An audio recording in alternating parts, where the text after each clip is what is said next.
Solo en el silencio y la oración se desarrolla en nosotros la vida sobrenatural de la gracia. Un alma que ha perdido el amor por el silencio, ha perdido el amor por su meta eterna. Soy Sandra Giraldo y quiero darles la bienvenida a este programa especial con el que queremos hablar un poco sobre el valor profundo del silencio en nuestra vida espiritual. Estamos en tiempo de Adviento, estamos en ese tiempo de prepararnos para recibir a nuestro Señor. Así que la idea es que en medio de tanto ruido y de todos esos preparativos que tenemos para la Navidad, podamos tener una pausa y un momento de reflexión para que juntos exploremos 12 formas de silencio santo en nuestra vida que nos van a poder ayudar a conseguir una verdadera unión íntima con Dios. Así que para este programa especial he querido traer la lectura del libro El Santo Silencio. El Santo Silencio fue escrito por el padre Basil North.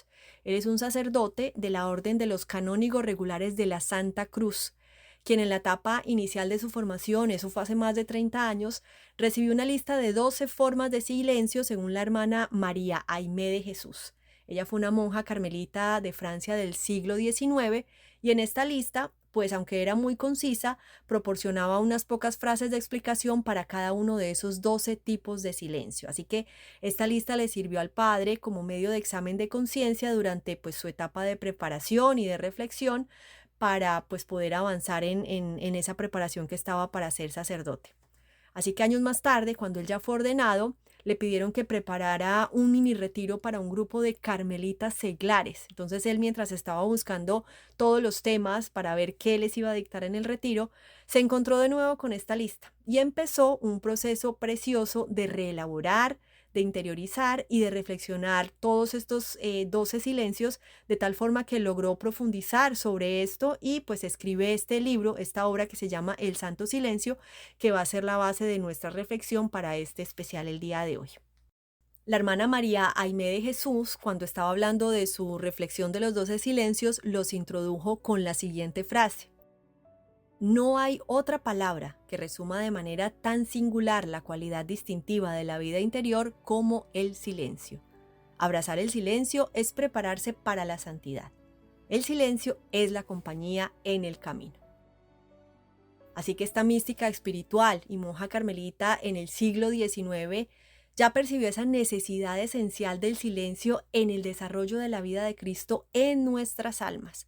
Ya para esa época ella reconocía la necesidad de cultivar un silencio santo que pues no fuera solo el silencio común de la palabra que algunos malinterpretamos, sino que necesitábamos un silencio que abarcara todos esos aspectos de nuestras vidas, y recalcó la importancia sobre todo de que el silencio debe penetrar en todas las facultades de nuestro cuerpo y de nuestra alma.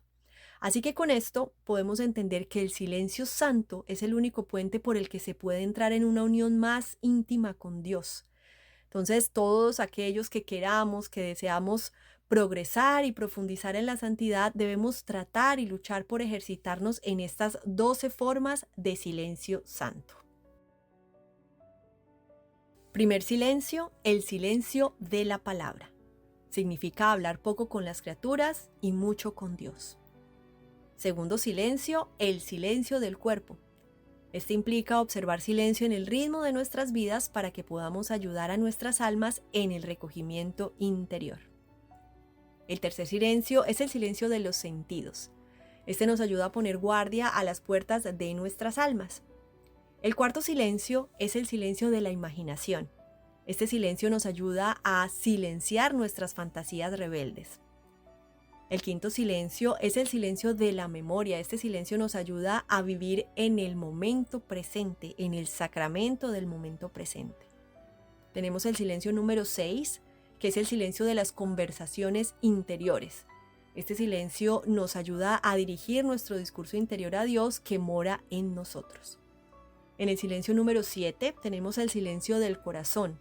Este silencio nos ayuda a calmar el celo mal dirigido, el ardor exagerado, y nos ayuda con los cambios de humor. El silencio número 8 es el silencio del amor propio.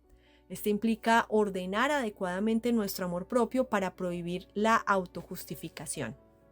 En el silencio número 9 encontramos el silencio de espíritu, que nos ayuda a renunciar a nuestras ideas sobre la autorrealización y la curiosidad. El silencio número 10 es el silencio del juicio, Y este silencio nos invita a abstenernos de juzgar duramente a los demás y a la obstinación cuando realizamos determinados juicios. El silencio número 11 es el silencio de la voluntad. Este nos ayuda a calmar las ansiedades de nuestro corazón mediante la confianza en la amorosa providencia de Dios. Y el silencio número 12 es el silencio de la unión, que es el que nos ayuda a descansar en Dios en una unión perfecta con Él. Y antes de empezar a ver poco a poco cada uno de estos silencios, hay algo muy importante que debemos tener en cuenta y es que el ejercicio de estos tipos de silencio no llega solo por nuestros esfuerzos propios. En esto no estamos solos ni con nuestras luchas interiores, sino que de una manera más profunda y más eficaz puede llegar a lograrse a través de esas purificaciones pasivas que Dios pues nos ofrece a veces en nuestra vida. Nosotros siempre lo hemos dicho y sabemos que necesitamos de la gracia de Dios absolutamente para todo. Pero a veces estas gracias y estas ayudas pues nos llegan en forma de pruebas o de purificaciones externas que nos ayudan a tener una mejor comprensión de las realidades divinas. Así que es por eso que es muy importante que nosotros tengamos una atención permanente a la acción de Dios en nuestra vida y sobre todo que podamos aprender a tener una aceptación a las diferentes situaciones, porque a través de esas situaciones, pues en muchas ocasiones llegan esas gracias que vienen en forma de prueba, pero que al final nos ayudan a una mejor comprensión y sobre todo a un verdadero crecimiento en nuestra relación con Dios. Así que sin más preámbulos, quiero invitarlos a que entendamos o a que revisemos brevemente de qué se tratan estos 12 tipos de silencio santo. Aclaro que por temas de tiempo no vamos a poder profundizar en todos los 12 silencios porque realmente es una obra muy valiosa, es una obra muy completa, llena de demasiadas citas y de demasiados análisis, pero pues el tiempo no nos va a dar. Pero la idea es que al menos podamos conocer un poco lo que significan estos silencios y ya quienes deseen pues profundizar más puedan adquirir el libro y empezar a ahondar en este aspecto tan importante que realmente pues estamos necesitando especialmente en nuestro tiempo y que como lo mencionaba nos puede servir y ayudar mucho en esta preparación del corazón para poder recibir a nuestro Señor en este tiempo de Adviento que especialmente está lleno de demasiado ruido, más del usual. Así que vamos a pasar entonces a revisar cada uno de los silencios. Vamos con el primer silencio. El silencio de la palabra. Este silencio se trata de hablar poco con las criaturas y mucho con Dios. El silencio de la palabra consiste en usar el don de la palabra con responsabilidad y debemos hacerlo según la voluntad de Dios. Nuestras palabras humanas pueden edificar, pueden unir y sobre todo están diseñadas para que reflejen el amor divino, pero sabemos que estas palabras mal utilizadas también pueden dañar. Cuando utilizamos esas palabras sin reflexión, cuando lo hacemos con orgullo, cuando las utilizamos para críticas destructivas o en muchas ocasiones para pues reforzar nuestra vanidad espiritual, pues pueden hacer mucho más daño que bien. Así que el silencio de la palabra no se trata de que tengamos una ausencia de palabras, porque este es un don dado por Dios. La palabra es la forma más hermosa de expresión que nos ha sido dada. Este silencio se refiere a la moderación que debemos tener al pronunciar nuestras palabras, de tal forma que cuando nosotros hablemos, que cuando lo que expresemos podamos hacerlo de una forma concreta, profunda y sobre todo que pueda llegar a ser eficaz y generar el efecto pues importante que estamos buscando al tener ciertas conversaciones. La práctica del silencio de la palabra también nos ayuda y favorece la oración atenta, nos ayuda con la reflexión interior y a tener una unión con Dios. Así que en nuestro diario vivir debemos procurar evitar las palabras ociosas y sobre todo esas palabras que son superficiales, para que cuando nosotros hablemos, el hablar se convierta en un acto de amor y de servicio. Y aquí el autor nos dice que para ejercitar este silencio de la palabra debemos considerar algunos aspectos. El primero de ellos es que debemos tener cuidado de la lengua. Este es lo primero que debemos de considerar y es que antes de hablar debemos tratar de reflexionar cuidadosamente, ya que, como lo mencionábamos en la introducción de este silencio, las palabras pueden causar daño o en muchas ocasiones pueden llegar a comprometer nuestra responsabilidad moral. Es por eso que este silencio nos permite filtrar nuestros pensamientos y nos garantiza que lo que digamos sea prudente y además verdadero. Otro aspecto importante en el silencio de la palabra es tener cuidado de no caer en vanidad cuando hablamos de asuntos espirituales. Y es que hablar de Dios o de temas espirituales sin una comprensión completa puede ser orgullo o en muchas ocasiones vanidad. Así que es mejor la humildad y la reserva, porque ese silencio de la palabra en muchas ocasiones al tratarse de temas espirituales puede ser más sabio que las palabras que podamos decir en forma precipitada, con un conocimiento demasiado vago o muy superficial. Otro aspecto importante que nos recomienda el autor es considerar hablar mucho con Dios. Y es que el silencio no se trata de un simple callarnos o de quedarnos mudos. Este silencio de la palabra podemos decir que es como esa preparación para una conversación que debe estar dirigida a Dios. Y en este caso, el ejemplo perfecto del buen uso de la palabra es la oración y la alabanza.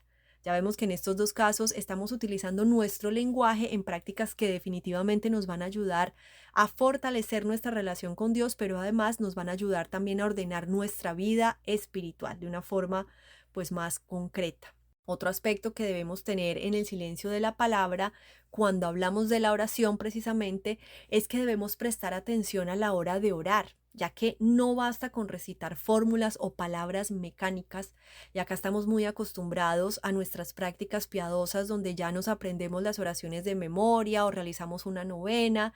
A veces lo hacemos con rapidez por el simple hecho de cumplir, y la invitación es a que seamos conscientes de que la oración requiere nuestra concentración, de nuestra presencia y sobre todo de entrega de nuestro espíritu, para que no se convierta solo en palabras, sino que a través de la utilización bien de la palabra, pues podamos generar una transformación y un cambio en nuestra vida.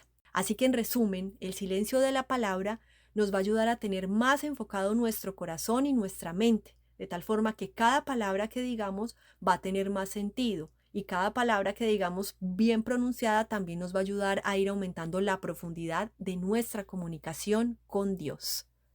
Pasamos ahora a nuestro segundo silencio. Este silencio es el silencio del cuerpo.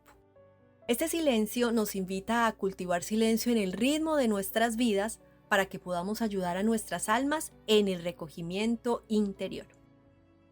Ya queda algo muy importante, y es que todos sabemos que nuestro cuerpo es templo del Espíritu Santo. Así que el silencio es algo que también debe observarse en el ritmo externo de nuestras acciones, porque de esta forma vamos a poder ayudar a nuestras almas en ese recogimiento interior que tanto necesita. El silencio del cuerpo consiste entonces en ayudar a que nuestras acciones externas y físicas reflejen y además apoyen nuestro recogimiento interior, porque ese recogimiento interior depende en parte de la forma en que nosotros realizamos nuestra actividad externa. El santo silencio del cuerpo no implica que haya una ausencia de actividad y de movimiento, sino más bien se refiere a una cierta reserva y modestia en nuestros movimientos. El autor nos dice que podríamos incluso decir que este silencio del cuerpo es como una lentitud planeada en nuestras acciones, y en una forma coloquial de materializarlo es como que debemos pensar que por esos afanes y esas carreras de nuestro día no terminemos dejando atrás a Dios. Así que es importante trabajar un poco esta parte, porque a veces estamos inmersos en el agite, en el corre-corre de todas las actividades que tenemos que hacer, pero ya vemos acá la importancia de que esta parte interior también se empiece a reflejar en la parte exterior, o sea, que al contrario, esa parte exterior nos ayude con ese recogimiento también adentro. En cuanto al movimiento, tenemos un reto en la actualidad que nos plantea el autor, al que estamos llamados a prestar mucha atención, y se trata precisamente de ciertas prácticas de hipermovimiento. Y acá nos trae como ejemplo algunas formas de baile que están inspirados por la música actual.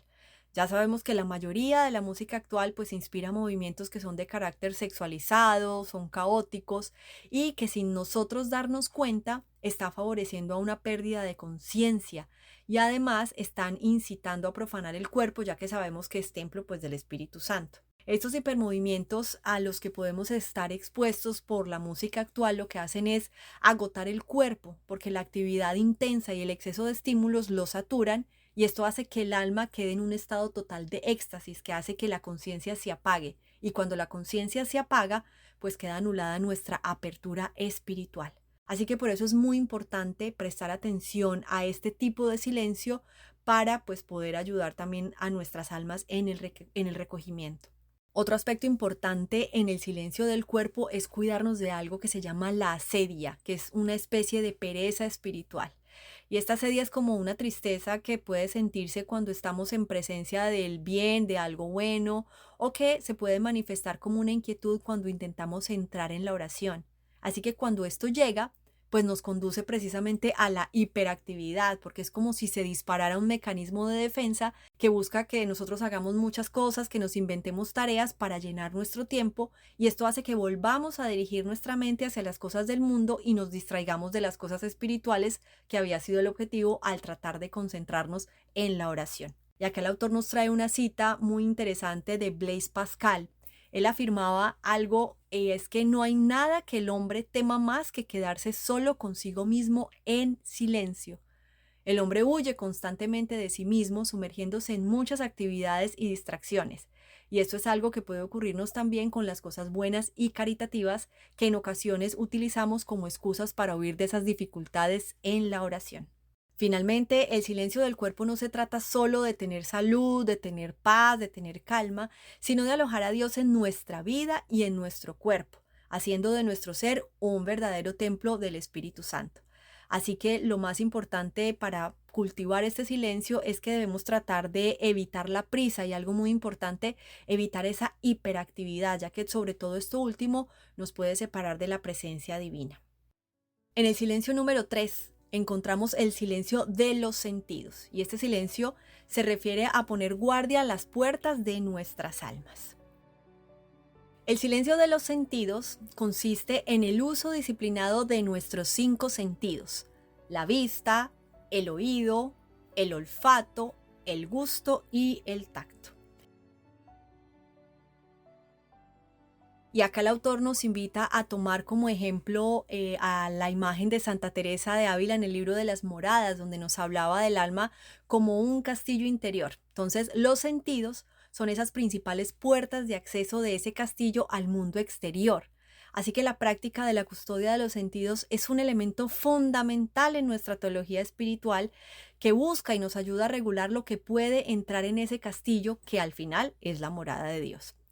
Veamos entonces cuál es la custodia de cada uno de ellos para ir entendiendo poco a poco de qué se trata. El primero es la custodia de los ojos.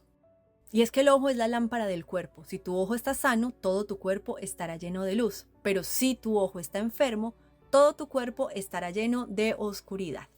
Y es que de los 5 sentidos, la vista presenta uno de los mayores desafíos, ya que la fuerza de atracción de la belleza visual, todo lo que vemos a nuestro alrededor, ha sido la perdición de muchas personas a lo largo de la historia.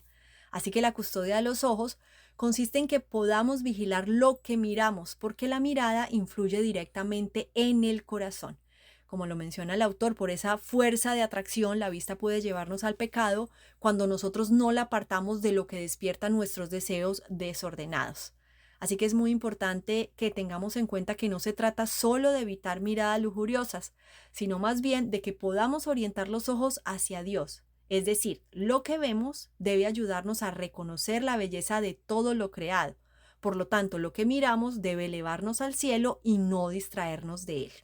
Y acá hay un reto, y es que en el mundo moderno la facilidad que tenemos para mirar imágenes, especialmente esas imágenes que son seductoras, que son violentas o que son superficialmente atractivas, pueden aumentar el riesgo de que nuestra mirada se vuelva curiosa o se vuelva insaciable. Y esto, sin darnos cuenta, puede terminar corrompiendo el corazón. Puede también alimentar deseos impuros. Puede incitar en nosotros la violencia interior. Puede también motivar a la avaricia y puede crear en nuestro interior falsos anhelos. Así que la custodia de los ojos, pues es muy importante considerarla cuando se trata de los sentidos. Y otro aspecto importante en esto es también evitar miradas que sean ociosas, que dejemos de ver cosas inútiles y todo aquello pues que degrada la dignidad propia o ajena. Y acá es muy importante entender el por qué todo lo que tiene que ver con esta adicción y esta enfermedad actual que es la pornografía, pues no solo está degradando a quienes crean el contenido, acá podemos ver un claro ejemplo de todo el profundo daño que nosotros estamos haciendo a nuestra alma. En suma, si custodiamos los ojos, estamos protegiendo nuestra pureza, estamos protegiendo nuestra paz interior y el silencio del alma, y esto nos va a ayudar a utilizar entonces la vista para lograr reconocer a Dios en todo lo creado y no para dejarnos arrastrar por deseos o por imágenes que al final van a terminar oscureciendo nuestro corazón. Llegamos al siguiente sentido, que es el oído. Y es que el oído desempeña un papel fundamental en nuestra salvación, porque lo que escuchamos puede determinar si nos mantenemos firmes o caemos. Así que la custodia de los oídos consiste en vigilar cuidadosamente lo que estamos escuchando, porque aunque no seamos conscientes, el oído está influyendo directamente en nuestra fe. El oído influye en nuestro equilibrio espiritual y en nuestras decisiones. Y esto lo entendemos de una forma fácil cuando comparamos cómo el oído físico es el que mantiene el equilibrio del cuerpo, pues asimismo, lo que nosotros oímos mantiene o desequilibra el alma. Y un claro ejemplo de esto pues es escuchar la palabra de Dios. Vemos que cuando nosotros lo hacemos en la liturgia con un corazón dispuesto, con los ojos, los oídos y todos nuestros sentidos puestos en esta palabra, especialmente pues este sentido del oído, sabemos que esas palabras siempre están transformando nuestro corazón porque es Dios mismo quien habla a través de ellas. Por el contrario, si nosotros escuchamos voces equivocadas, si escuchamos mentiras, errores, seducciones espirituales y un ruido constante, esto lo que va a hacer es confundirnos. También nos va a debilitar y nos puede llevar a caer como ocurrió con Eva cuando escuchó al tentador. El texto también nos está advirtiendo del ruido moderno, de estar pendientes de la música constantemente, de los medios, de la publicidad, de estar atentos a todos esos estímulos auditivos que están haciendo es saturar nuestra mente y además están creando en nosotros una dependencia y muchísima, pero muchísima distracción. Así que este ruido excesivo lo que está haciendo es impedir nuestra atención al Espíritu Santo y a las inspiraciones de Dios.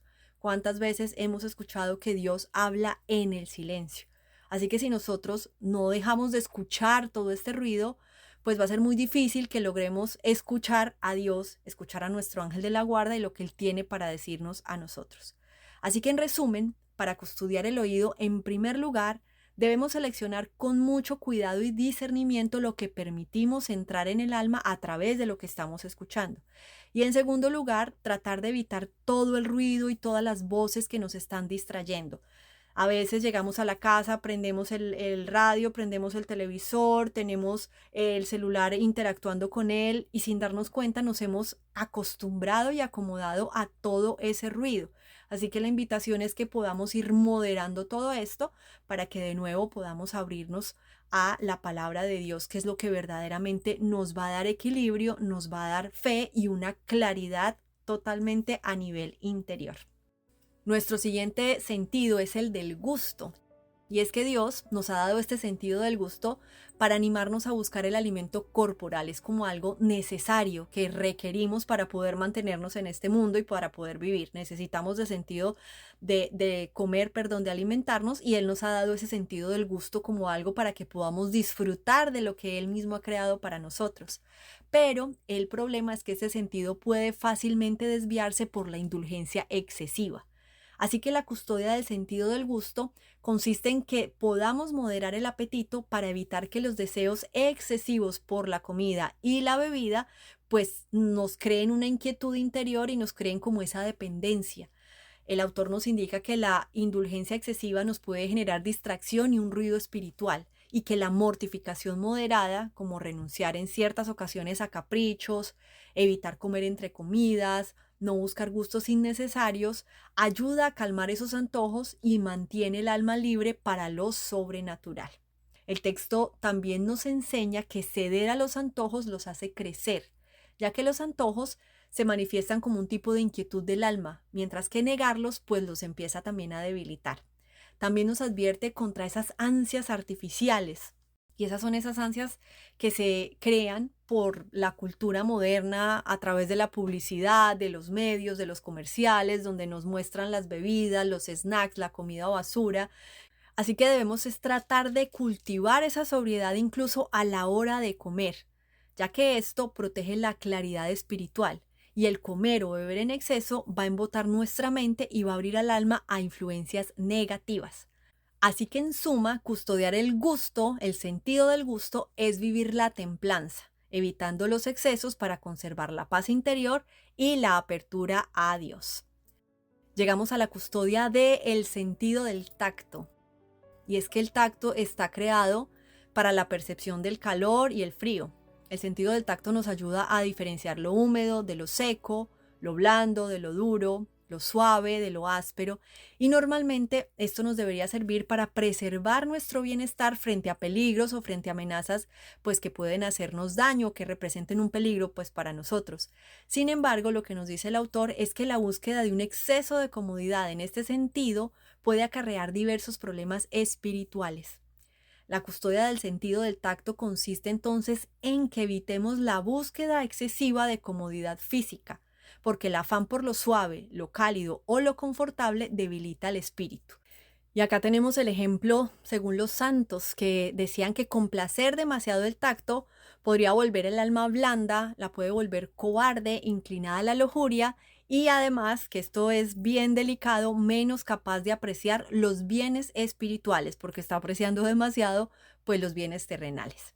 Así que por eso se recomienda una moderada mortificación y esto se puede hacer al no mimar continuamente el cuerpo, a que podamos aprender a soportar pequeñas incomodidades y a moderar y usar las comodidades modernas solo cuando realmente estas ayudan o sean necesarias, pero no por puro gusto. El autor nos dice que la falta de disciplina en este sentido vuelve tibia la vida espiritual y dificulta la devoción. Así que en resumen, cultivar el tacto significa no dejar que el deseo de confort domine el alma, manteniendo el cuerpo al servicio del crecimiento espiritual y no al revés. Llegamos a la custodia del sentido del olfato. Y en lo que respecta al sentido del olfato, San Juan de la Cruz admite que no hay un gran peligro en que no disciplinemos este sentido. Sin embargo, tiene razón al señalar que no ejercer cierto grado de mortificación en el sentido del olfato puede fomentar fácilmente nuestra aversión hacia los pobres, la falta de sumisión del corazón en las cosas humildes y la insensibilidad espiritual. Así que la custodia de este sentido, del sentido del olfato, consiste en no buscar excesivamente los olores agradables y lo más importante, que no rechacemos con impaciencia los olores desagradables, especialmente cuando la caridad nos exige que debemos soportarlos. Pasamos ahora al cuarto silencio, al cuarto santo silencio, y acá hablamos del silencio de la imaginación. Esto nos ayuda a silenciar nuestras fantasías rebeldes. El silencio de la imaginación consiste en purificar y disciplinar las imágenes internas. Este silencio no se trata de suprimir esta facultad porque la imaginación es algo hermoso que nos ha dado el Señor, pero debemos tener cuidado porque la imaginación es un campo decisivo del combate espiritual, porque es ahí, en ese nivel, a través de nuestra imaginación, donde actúan tanto los ángeles buenos como las tentaciones que nos hacen caer. Así que para custodiar nuestra imaginación, es necesario que evitemos imágenes dañinas o inútiles. Ese consumo de medios excesivos, de fantasías vanas, de la literatura pobre, pues debilita mucho esta parte de la imaginación y por eso se hace necesario que nosotros formemos nuestra imaginación. ¿Y aquí cómo se hace esto? Pues el autor lo que nos recomienda es que llenemos la imaginación con las verdades de la fe, especialmente mediante la meditación sobre la vida de Cristo, la meditación sobre María, sobre los santos, los evangelios, leer, conocer y cada que entramos a un evangelio o entramos a una lectura, tratar de que nuestra imaginación vaya construyendo esas imágenes y nos ayude a a entrar como en una unión más íntima con Jesús y con María, porque el autor nos recomienda y nos habla de que una imaginación bien formada nos ayuda para que nuestra fe se vuelva más real y sobre todo nos ayuda para que se fortalezca el amor por lo sagrado y nos oriente pues a una acción, a algo más concreto. Así que el abuso de imágenes, sobre todo esas imágenes que son producidas por la tecnología, lo que hace es generar ruido interior, debilitando nuestra capacidad de la oración y además nos excita y facilita para caer en las tentaciones. Es por eso que el silencio de la imaginación está implicando un esfuerzo doble de nuestra parte para que podamos protegerla, para que podamos ordenarla y así utilizarla para la oración. Entonces, una vez que nosotros con nuestra voluntad y nuestra intención nos esforzamos en esto, Dios nos concede la gracia de una contemplación más profunda, donde ya la imaginación se aquieta y nos deja el espacio para el reposo silencioso en Dios y nos lleva a otro nivel que es el silencio en la contemplación. Pasamos al quinto silencio, donde encontramos el silencio de la memoria. Este se trata de vivir en el sacramento del momento presente. Y acá cuanto más emocional, sentimental o egocéntrica es una persona, más debe tomar nota sobre este silencio, sobre el silencio de la memoria. Del mismo modo, cuando una persona más vive los recuerdos, cuando una persona está aferrada a las cosas del pasado, hay que tomarlo en serio porque el pasado debe callar. Si nosotros no permitimos o no hacemos que el pasado se calle, nuestra alma nunca va a llegar a descubrirse a sí misma y a entender qué es lo que Dios quiere para ella. Así que el silencio de la memoria consiste en no vivir atrapados en recuerdos del pasado ni en preocupaciones del futuro, porque esta es la única forma en que vamos a poder encontrar a Dios en el momento presente, que es el único lugar donde Él actúa. Lo hemos escuchado en varias ocasiones. Dios es un eterno presente, Él es siempre presente en todo momento. Acá lo que pasa es que pues ocupamos nuestra memoria en vivir de nuevo con el ruido de lo pasado, pensando en el futuro y descuidamos lo que está pasando en ese momento actual. Y aunque la memoria es esencial para nuestra identidad y también lo es para la fe, porque la fe es una participación en la memoria viva de la iglesia, los recuerdos que están alojados en nuestra memoria se pueden convertir en un obstáculo cuando nosotros nos apegamos sentimentalmente a ciertas experiencias pasadas o también cuando utilizamos esta memoria para idealizar situaciones que ya no se dieron. Porque esa práctica lo que está haciendo es distraer al alma, llenándola de nostalgias, de temores, de expectativas y lo más importante, de nuevo, está impidiendo que nosotros identificamos y acojamos la gracia actual de Dios en ese momento puntual. Así que silenciar la memoria significa agradecer el pasado sin aferrarnos a él, confiar el futuro a Dios y centrarnos en el ahora, donde Dios ofrece la gracia necesaria para cada instante. Así que la invitación es para que nos esforcemos por practicar este silencio de la memoria, para que de esta forma nuestra alma se abra a la voluntad divina en el presente y nos permita reconocer aquí y ahora la acción amorosa de Dios. Llegamos al silencio número 6. Este es el silencio de nuestras conversaciones interiores. Y esto lo que hace es que podamos dirigir nuestro discurso interior a Dios, que es quien realmente mora en nosotros. El silencio de las conversaciones interiores consiste en dejar de dialogar mentalmente con personas ausentes. ¿Cuántas veces nos hemos sorprendido en discusiones imaginarias, en debates, en explicaciones, en todo lo que hablamos interiormente con personas que ni siquiera nos están escuchando? Así que la idea es que podamos convertir esos pensamientos en una oración dirigida a Dios, a la Virgen o a los santos, que son quienes sí realmente nos están escuchando. Este silencio, el silencio de las conversaciones interiores, es un proceso y nace del recogimiento, es decir, de vivir conscientes de la presencia de Dios, y se logra evitando llenar nuestra mente con diálogos inútiles. Así que de nuevo, en lugar de hablar interiormente con quienes no nos están escuchando, la idea es que cultivemos ese hablar constantemente con Dios o con nuestra Santísima Virgen, que siempre está ahí para escucharnos. Y un punto a tener en cuenta cuando se trata del silencio de las conversaciones interiores es prestar mucha atención cuando estamos orando. Y acá es importante que podamos distinguir entre orar y simplemente pensar cosas espirituales. Así que cuando estamos orando y viene a nuestra mente alguna distracción o pensamientos triviales que sabemos que nos van a sacar y nos van a conducir a esos diálogos internos, debemos esforzarnos por ignorarlos y volver a centrarnos en nuestra oración. Y esto es un acto de práctica, que al inicio es muy difícil, esto no es fácil, pero requiere de toda nuestra atención y sobre todo de nuestra voluntad para poder realizar esto. Y cuando estamos en la oración y vienen preocupaciones que realmente son serias, de alguna situación importante, de alguna persona que tal vez sabemos está pasando por una situación difícil, lo que hacemos es entregarle esta situación a Dios y de esta forma las estamos integrando en nuestra oración y esto no se convierte en una distracción. Practicar este silencio interior nos puede ayudar a profundizar en la vida espiritual, ya que ayuda a liberar nuestra alma de imaginaciones vanas, nos ayuda a enfocarnos plenamente en Dios y en última instancia conduce nuestra alma a su castillo interior, que es donde puede descansar en la presencia de Dios con sinceridad y con completa paz. Llegamos al silencio número 7. Aquí encontramos el silencio del corazón. Este se refiere a calmar el celo mal dirigido, el ardor exagerado y los cambios de humor. Y es que el silencio del corazón es el estado que experimenta una persona que ordena y gobierna sus emociones según la razón, iluminada por la fe. No se trata de reprimir las emociones ni dejarse dominar por ellas, porque las emociones en sí son buenas y además son necesarias. Pero nuestras emociones deben estar formadas por las virtudes. Y el autor nos dice, especialmente las virtudes para formar estas emociones son la templanza y la fortaleza, para que éstas acompañen a la voluntad en el bien en vez de arrastrarla a lo impulsivo o a terminar haciendo el mal. Y aquí hay una frase, una comparación que realiza Santo Tomás de Aquino, tratando de hacer una diferencia importante entre dos formas, y es actuar con pasión y actuar desde la pasión.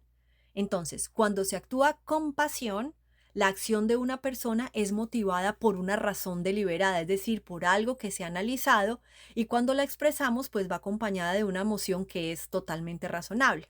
En el segundo caso, en el segundo lugar, que es actuar desde la pasión, la acción de esa persona, nuestra acción, viene motivada por una pasión y por una emoción que anula o sustituye la razón, o sea, no damos espacio al racionamiento.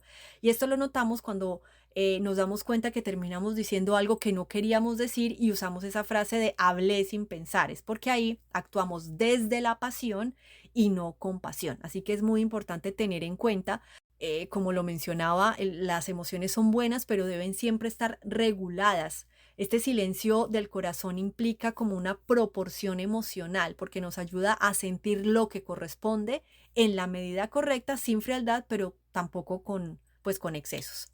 Y este silencio del corazón nos habla también de evitar algo que se llama glotonería emocional. Esto se trata de buscar emociones intensas sin un esfuerzo irreal, y un ejemplo de esto que nos pone el autor es las películas, la música o este tipo de estímulos externos. Y acá él nos hace un énfasis en algo muy importante acerca de el cuidado que debemos tener de que nuestra fe no debería iniciarse a través de las emociones y mucho menos basarse en ellas. Hay un ejemplo puntual que resalta el autor de nuevo, y se trata de los ministerios juveniles o los ministerios litúrgicos que utilizan la fuerza manipuladora de la música para tratar de despertar el entusiasmo por Jesús. Estos esfuerzos, nos dice el autor, están profundamente equivocados, son un gran peligro. Es un intento erróneo de construir el edificio de la fe sobre las arenas movedizas de las emociones. Y es cierto que pues debemos tener sentimientos fuertes hacia Jesús y hacia las verdades de nuestra fe, pero estos sentimientos no deben provenir de la música, sino que deben provenir de nuestro espíritu, porque al iluminar el intelecto con la gracia de la fe y al iluminar la voluntad con el bien y la belleza del Evangelio, es que las emociones se inflaman verdaderamente con una caridad sobrenatural. Así que hay que tener cuidado con la tentación de pensar que todo el ruido generado por estos movimientos pues no necesariamente está alimentando nuestra alma y el corazón de la forma correcta, o al menos las bases pues no se están cimentando en algo tan sólido en este aspecto. Finalmente, la purificación y el silencio del corazón nos conduce a una relación más profunda con Dios, nos libera de la dependencia de las sensibilidades y dispone nuestra alma a la verdadera oración y a la caridad auténtica. En el silencio número 8 llegamos al silencio del amor propio. Se trata de ordenar adecuadamente nuestro amor propio para prohibir la autojustificación. El silencio del amor propio nos impide presentarnos o mostrarnos como el centro de atención o como aquel a quien los demás deben servir. Este silencio es la capacidad de perdernos a nosotros mismos, entregándonos a Dios al servicio de nuestro prójimo. Así que para esto debemos renunciar al egoísmo y a la defensa de nosotros mismos, para que de esta forma podamos ordenar correctamente el amor propio hacia nuestro verdadero bien, que es la unión con Dios y nuestra salvación eterna. Y acá no se trata de eliminar el amor por nosotros mismos, acá lo que se trata es de evitar que los bienes transitorios como la reputación o las comodidades efímeras dominen nuestras decisiones. Quien practica este silencio puede aceptar sus defectos, puede admitir sus errores, busca perdón y sobre todo deja que la gracia de Dios forme su voluntad. El silencio del amor propio también nos ayuda para poder perdonar de corazón, nos ayuda para que podamos actuar con alegría incluso cuando vemos injusticias, cuando nos insultan, cuando tenemos sufrimientos y nos ayuda un poco como a seguir ese ejemplo de Cristo, porque al final Él se despojó de sí mismo para poder servir a los demás. Él se despojó de eso que podríamos llamar amor propio para poder entregarse por entero a todos nosotros. Este silencio implica también no buscar reconocimiento, no buscar gratificación inmediata, sino por el contrario, que nos dediquemos al servicio de los demás y a los bienes espirituales. Este silencio es un acto de docilidad, es un gran acto de humildad y de entrega a Dios, que nos libera del falso amor propio y conduce a una alegría verdadera y duradera. Esta es la alegría que es experimentada por todos los santos que, como cita el autor, fueron necios y enamorados por Cristo. Esto es el silencio del amor propio. Pasando al silencio número 9, encontramos el silencio del espíritu.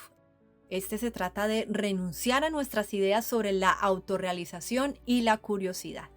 El silencio de espíritu es la disposición interior que permite la purificación y apertura del alma hacia Dios.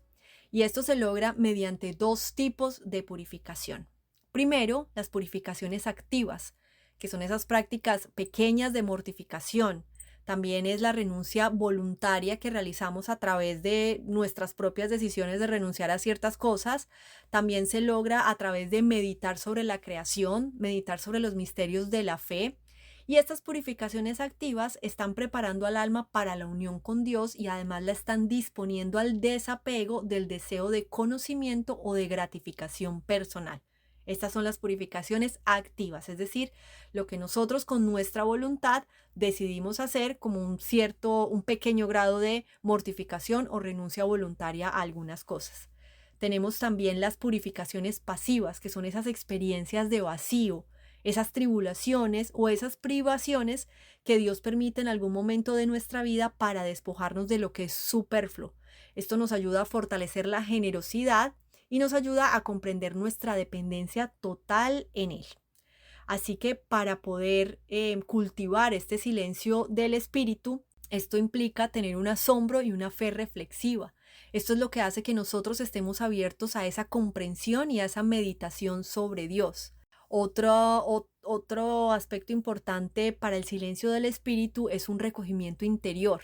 Acá la idea es que el alma se concentre en Dios y deje de lado las distracciones externas y las distracciones internas. También implica un desapego de planes y de deseos personales para que podamos lograr confiar plenamente en la guía de Dios. Y creo que acá este es uno de los aspectos más difíciles de esa renuncia, porque estamos acostumbrados a tener planes y a tener deseos personales, pues que en muchas ocasiones le terminamos pidiendo a Dios por esto sin entender si realmente es lo que conviene o no para nosotros. Entonces, cultivar este silencio del espíritu nos ayuda a poder tener ese desapego y, de nuevo, al final lo que necesitamos es esa confianza plena en la guía de Dios y no en lo que nosotros pensamos, porque Él es el bien y Él es el que sabe qué es lo mejor para cada alma. Y finalmente, la aceptación del vacío espiritual para que Dios llene nuestra alma de su presencia. Esto hace parte del silencio del espíritu. El objetivo final de este silencio definitivamente es vivir en comunión profunda con Dios, porque al cultivar este silencio vamos a reconocer que solo Él basta para nuestra felicidad y entenderemos que su presencia en nosotros es ya nuestro cielo acá en la tierra. O sea, es una anticipación de lo que nosotros vamos a poder vivir en el cielo desde ya. Hoy, ahora, acá en esta tierra. Hemos llegado al silencio número 10, el silencio del juicio. Y esto es abstenerse de juzgar duramente a los demás y de la obstinación. Y es que el juicio se produce cuando elegimos libremente unir o separar dos o más conceptos. Por ejemplo, el concepto de pizza puede unirse o separarse en nuestro pensamiento del concepto es saludable. Y aquí cuando hablamos del juicio, encontramos que hay varios grados de intensidad con lo que unimos o separamos las ideas. Por ejemplo, nuestro juicio puede expresar duda o puede expresar sospecha, opinión o una firme convicción. Esas son como las 4 formas de que podemos expresar el juicio. Entonces, dudo que la pizza es saludable. Es diferente del juicio, estoy absolutamente convencida de que la pizza no es saludable y sospecho que no es saludable. O sea, es como un ejemplo que nos pone el autor para poder identificar los diferentes tipos de juicios, porque todos nuestros pensamientos y conversaciones al final se componen de juicios, pero el silencio del juicio consiste en que reconozcamos con humildad las verdaderas limitaciones de nuestra capacidad para hacer ciertas afirmaciones y nos pide que evitemos la precipitación al opinar y la crítica injusta, porque a veces no tenemos el contexto completo. Entonces acá es un tema también delicado al que debemos prestarle mucha atención. Para esto, para cultivar este silencio, hay unos aspectos importantes que nos van a ayudar para cultivar el silencio del juicio. El primero de ellos es moderación en la opinión. Y acá la recomendación, de nuevo, tener cuidado de no emitir juicios firmes, especialmente sobre temas complejos o de los que no tenemos total información, de la que la información que disponemos es muy limitada. Otro aspecto importante es que debemos juzgar a los demás con misericordia. Y es que estamos llamados siempre a dar el beneficio de la duda. Debemos buscar la mejor interpretación de las palabras o de las acciones de los demás y pues corregir con paciencia y con caridad solo si y cuando sea necesario. Y finalmente, debemos evitar la soberbia intelectual y emocional. Y acá es importante reconocer que nuestra visión parcial de la vida o de las situaciones nos puede llevar en muchas veces a cometer errores y a generar tensiones. Así que el silencio del juicio nos ayuda a proteger la paz personal, pero también esa paz comunitaria. En resumen, el objetivo del silencio del juicio es fomentar la humildad, la unidad, la prudencia y la misericordia en el pensamiento y la acción, para que dejemos espacio para la guía de Dios y la verdad objetiva en todo lo que decimos. Llegamos al silencio número 11, es el silencio de la voluntad. Y acá la invitación es a calmar las ansiedades de nuestro corazón mediante la confianza en la amorosa providencia de Dios. Todos nosotros conocemos la cruz. La cruz es el símbolo universalmente reconocido dentro de nuestra fe cristiana, dentro de nosotros como católicos. Y es interesante observar que el acontecimiento más emblemático de la vida de Jesús no fue una acción. El acontecimiento más emblemático fue su pasión, es decir, el incidente más determinante de la vida de nuestro Señor consistió en la paciente y amorosa resistencia frente a lo que los otros le hicieron. Así que acá entramos en este silencio tan hermoso que es el silencio de la voluntad, porque nos ayuda a la entrega completa de nuestra voluntad a Dios, porque nos ayuda a que aceptemos con paz y confianza todo lo que sucede, incluso el sufrimiento, incluso el pecado propio y las injusticias del mundo. Y acá es cómo llevamos ese pecado propio de tal forma en que podamos realmente entregarlos con un arrepentimiento, con una confianza, para que podamos ser liberados y no seguir cayendo pues en lo mismo y tenernos paciencia con esto. Así que los principales aspectos que nos ayudan a cultivar el silencio de la voluntad son, primero, la imitación de Cristo en la cruz. Esto es algo que debemos observar siempre, estar siempre con la mirada fija a Jesús en la cruz, para que podamos entender cómo Jesús aceptó libremente su pasión y su muerte y así podamos adherirnos al bien supremo que es la voluntad de Dios, incluso cuando tenemos pruebas y cuando estamos en las adversidades. Él pasó por absolutamente todo lo que nosotros pasamos. Así que cuando estamos en una situación difícil, el mejor remedio es mirarlo a Él en la cruz. De esta forma podemos unir nuestros dolores, nuestras debilidades y todo lo que está sucediendo a Él para poder recibir su paz y llevar con amor todo lo que pues pase en nuestra vida. También un aspecto importante que nos ayuda en el silencio de la voluntad es una confianza en la providencia.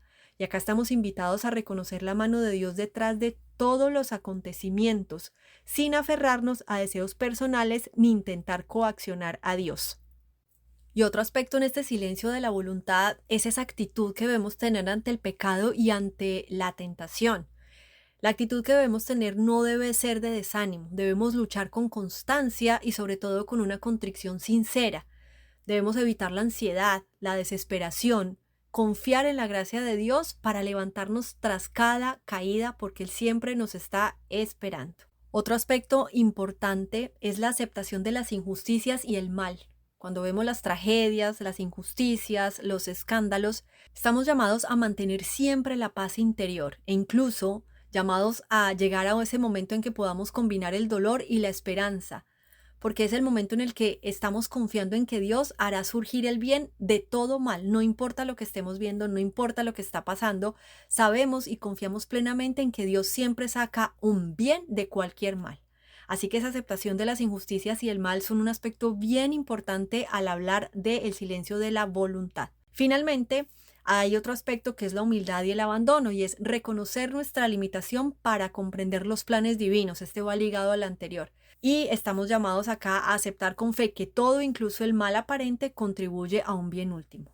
Así que el objetivo final de este silencio de la voluntad es que alcancemos la verdadera paz del alma, conformando nuestra vida a la voluntad de Dios. Y esto nos va a ayudar a producir frutos espirituales duraderos mediante la paciencia, la confianza y la aceptación amorosa. Y hemos llegado al último de los silencios, es el número 12. El silencio de la unión, descansar en Dios en unión con Él. Hasta ahora, al hablar del silencio santo, nos hemos centrado principalmente en las formas prácticas de silenciar todas esas facultades de nuestra alma, de alejarlas del discurso con las criaturas, del conocimiento natural, las gratificaciones, pero ahora hemos llegado al silencio que brota de la posesión de aquel que es nuestro bien supremo. Y esta es la unión. Es cuando el alma experimenta una paz y una plenitud profundas que excluyen cualquier necesidad de discurso. Este silencio implica estar en silencio con Dios, es decir, descansar en Él. Y este silencio es algo muy particular porque no es un silencio que procede del alma. Más bien, el alma está en silencio porque Dios la ha envuelto por completo en sí mismo, de modo que el alma encuentra su deleite en la posesión de Él. Los principales aspectos a tener en cuenta para este silencio entonces es que es un silencio que brota de la posesión de Dios. Es acá cuando el alma ya no actúa por sí misma, cuando el alma está envuelta y transformada por la presencia divina y encuentra satisfacción total en el bien supremo. Este silencio lleva a la contemplación y a la oración silenciosa, porque pone la mirada fija en Jesús, purifica el corazón y dirige nuestro amor a la adoración completa y constante y a la unión con Dios. También implica una conformidad total con la voluntad divina, es decir, que en este punto el alma se libera de lo que le estorba y se alinea completamente con Dios, alcanzando un descanso y una alegría interior. Otro aspecto, el cuarto y final, es una plenitud y descanso eterno. La unión con Dios permite al alma experimentar un silencio profundo y gozoso y nos ayuda a experimentar anticipada la visión beatífica en el cielo, donde todas las facultades están plenamente llenas y unidas a Él. Así que el objetivo de este silencio es alcanzar la paz perfecta del alma y la alegría plena en la unión con Dios, transformando todas las facultades del ser en adoración y amor hacia Él. Podemos decir entonces que este último silencio es el resultado de cultivar todos los 11 silencios anteriores. Es como el regalo que recibe el alma después de haberse vaciado de todo para que el todo pueda llenarla con esa unión. Y así podamos dar cumplimiento al deseo de Jesús cuando dice: que todos sean uno, como tú, oh Padre, en mí y yo en ti, que también ellos sean uno en nosotros.